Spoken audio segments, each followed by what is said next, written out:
Glocks. We have a couple of them here today. We got the Papa Bear, the Mama Bear, the Baby Bear. Each one of these fits my personal collection for a different reason. Each one of them is being used for something different by me. Starting with this guy, it's going to be my anything that I don't want concealed carry for, basically. I use this guy for classes, I use it for competitions, anything like that. That's when this guy comes out of the safe. This guy is my semi-concealed carry. I'm not going to explain what that means, but I'll get to it in another video.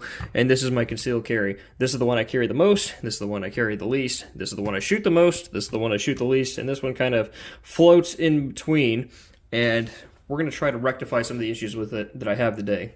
So starting off, what are some of the issues I have with it? Well, first thing is I just never was bothered enough to buy a real holster for it. This is a Galco holster that I got for a Glock 19. So if you look at it, it actually doesn't fit in there properly, but it carries just fine and it sits up pretty high. And because it fit and it shipped and I got it for like $15, I've just been using this for years. But I wanted to get a dedicated holster for it, and I wanted to fix the fact that there's no light on it. Because this is a semi-concealed carry, and it's one that I actually take out of the house fairly often, even if it's not as much as my other guy. It still comes out with me, and it has a very specific place that I like to keep it, and for that reason I want to have a flashlight on it. So what we got here is a box that's not from Amazon, regardless of what it looks like. This is a box I got from a dude on eBay who gave me a deal on some stuff that I'm pretty excited about for a really cheap price. Cheap enough that if it doesn't work the way that I want it to, then it's no biggie, and if it works the way that I want it to, then hey, it's a good day to be me, I guess. Well, let's go ahead and open it up real quick and see what we got.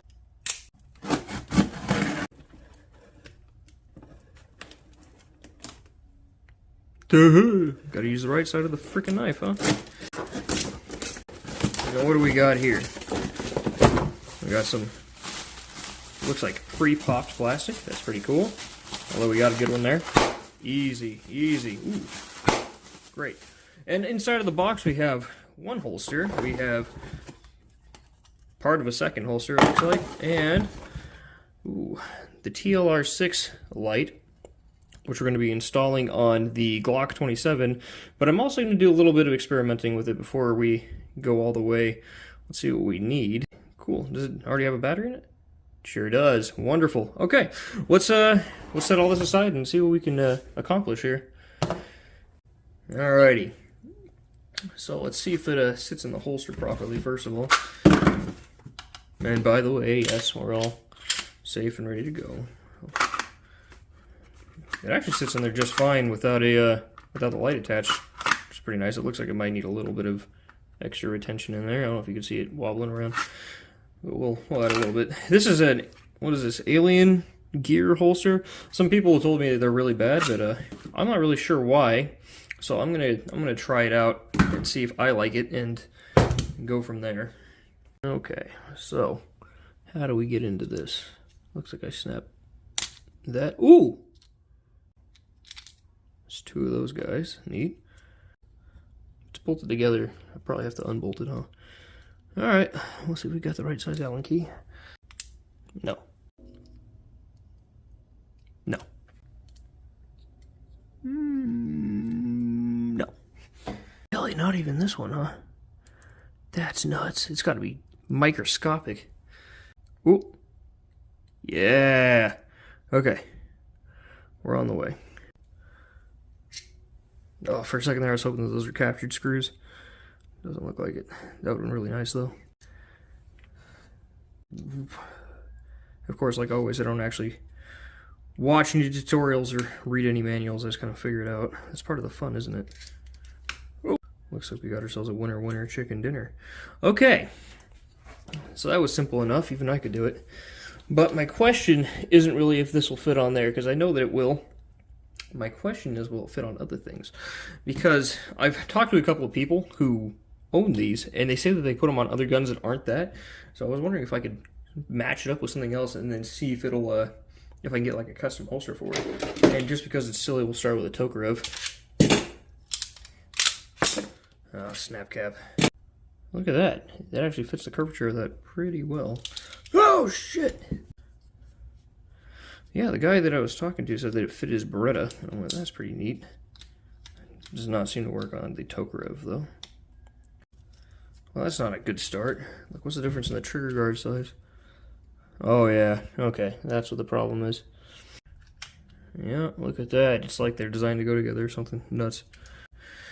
Now we just go to actually the last step already, which is screwing it back into place. Well, I guess second to last step, I still got to put the batteries back in it. There's more than two versions. So there's more than two versions of this. We got one that fits this guy specifically. There's one that fits the Glock 43 and 42 specifically. And then you have a couple in different colors, and there's one that has, the majority of them have lasers on them. This one doesn't, because I just don't care about the laser, to be honest with you. I think a certain kind of person puts a laser on their handguns, and I'm just not that kind of guy. Doesn't really matter for anything I'm doing. If I could get the laser and it was like IR though, and I could match it up with my night vision equipment, that could be a lot of fun to play with. But a vis laser, ugh. But a vis laser is a little bit not exactly what I'm looking for. I'll open that up. Does they go that way, I think? I don't know, I just guessed. I didn't look at them when they came out. Nope. Okay, so the minuses are going to point downwards.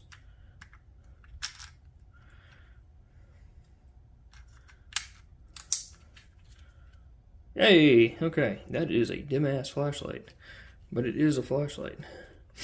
We're gonna do some dry fire drills with this guy and see how I like it with its new holster, which it fits it perfectly. Look at that. Cool. Let's see what we can do here when it comes to dry fire. Okay, we're really close here, but we're just gonna do a quick little function test. We're gonna take the Glock 27 and the new Alien Gear holster with the flashlight attachment here, and we're just gonna do some initial dry fire with it and see how I like it. I will say the flashlight on this is horrendous, so I'm going to be replacing that shortly with new batteries to see what happens. All right, here we go.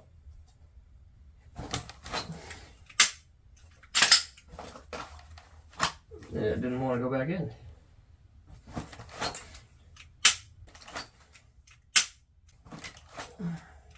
So it works okay. All of those would have been on target. And I got this guy on the side too, just to compare, because it has the traditional style flashlight on there from Extreme Light. So I'll just do a couple of those real quick just to compare.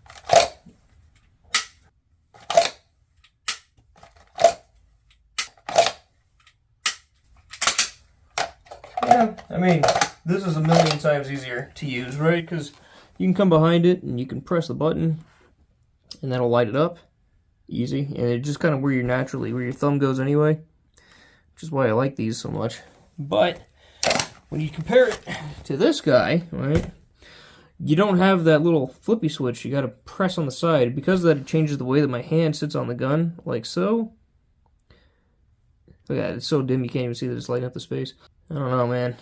I'll have to try it with live fire to see how I like it. So alrighty, we've returned from our chores, and we got a little treat for the Glock. We had it on the whole time, that was pretty fun. But I think it's time to change out those batteries, because this thing is not great right now. Not stellar, not stupendous. And we're gonna see if we can fix it with some new batteries. Luckily, it's actually really easy to do. There we go. Yeah, there's one. Here, you can join them. You'll go back in the packaging. But this is going to go back into our storage for obscure batteries I'm going to use once in my life. Let's go ahead and drop them in. What was it? It was minus down, I think, was what we decided. Plus up. I mean, that's better. It's not great. It's better than it was. So we'll wait till it gets dark and we'll do some more dry fire with it. Then I'll take it to the live fire range probably this weekend and we'll get a real feel for it. Okay, now we're going to take a couple of shots in the dark and we'll see how we do here. Just the flashlight.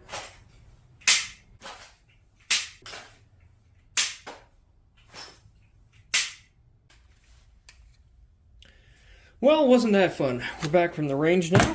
We shot quite a few rounds. Matter of fact, we shot that many. We had quite a bit of fun doing it. And I learned a couple of things while I was using this light the rest of the time that we were there.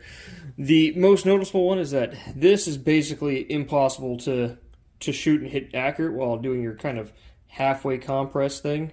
That's the only way that you can have it as a momentary, is by holding it and then letting it go. Which really I found was best for me was pressing the button coming up and then coming down at the end. We did a couple of different types of drills. You're going to see some of them pop up on screen now.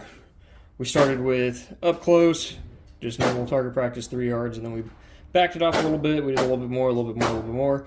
And then we did 2 shots per, and then we did transitions. And then at the very end, I spent my last 60 rounds or so doing fire one, reload, fire one more. I'm sure there's a name for that drill, and I never took the time to learn it. The thing that bothered me the most while I was shooting it was how difficult it is to have that momentary light on. I know I touched on it a little bit, but I'll show you what I mean. It's very difficult to only kind of halfway compress that. It really changes your grip into a weird position I don't like. So what I found was the easiest was to just press the light, take your shot, have it locked back, drop the mag, come in, get back on target, and then fire again, and then remember to click it off at the end. I really don't like that. I really wish it was a momentary, like on a traditional style flashlight. But this is what we got to work with now. It's really the only light that I've seen that's for this, that's from a company that I know and trust. I've seen that there's a couple more that might fit it, but I'm not sure that I trust them. What else is there to say about the TLR6 and the Alien Gear holster? Not much, to be honest with you. The light works as intended. It has a pushy button on it instead of a flippy switch, and I really wish it had a flippy switch. I find the button to be rather irritating and difficult to use, but I think with enough training I'll be able to overcome that without too much trouble. And for the time being, it's not had any malfunctions on me, so time will tell if it continues to do that or not. But for now, works just fine. As for the holster, there's really nothing to say about it. I've changed how the clips are positioned on it. Now it rides significantly nicer than it did when I first got it out of the box. This doesn't get stuck in it anymore. It comes straight in, straight out every time, and it's comfortable. I've been wearing it for about a week now, sometimes with the gun in it, sometimes without. Either way, it's not had any issues with me. As far as comfort is, it's significantly more comfortable than the holster I started out with. And I'm going to continue to use it. If it breaks as quickly as everybody says that it will, then I'll replace it. If not, good to be me. And I'm happy that I was able to get it used. The price for the holster and for the light side by side was about $50 shipped. And for that price, it was just too good to pass up on. I'm going to continue to buy used gear to show off what I can find. And to prove the point that just because you read something online does not mean that it's as true to reality as people would have you believe. And so anyway, that's going to be the conclusion. Thanks for sticking around till the end. I hope you enjoyed the video. See ya.